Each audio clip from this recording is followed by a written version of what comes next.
劳动部最近公布工课场性骚扰防治相关的准则，若是无代无志掠人金看，嘛算是性骚扰的范围。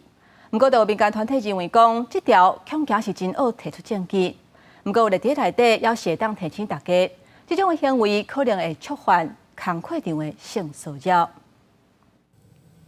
性骚扰无性别年纪的差别，每一个民众伫生活职场拢有可能拄到。劳动部最近公布工作场所性骚扰防治措施的新数，也有定改办法定准则，甲无适当一直上嘛，就做是性骚扰的样态之一。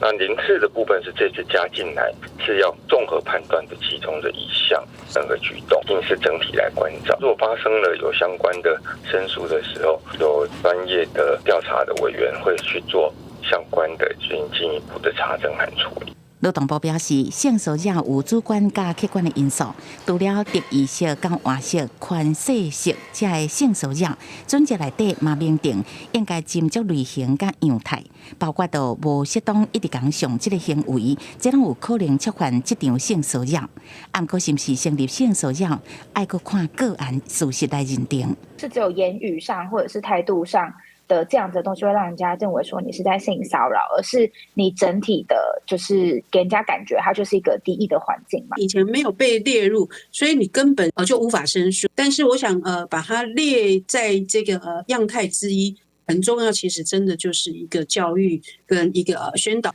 副团表示，无适当一直讲上可能认定无简单，建议要有应该用的实例做参考。劳动部表示，为了保障性骚扰被害人的权益，新修正的性平法有关这场性骚扰防治的相关制度，会伫今年3月初8上路。所来除了有性骚扰防治手册，也佫有新版的事业单位工作场所性骚扰防治措施新数加定改办法的范本，互雇主通做参考。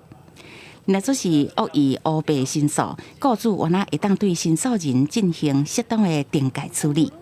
记者综合报道。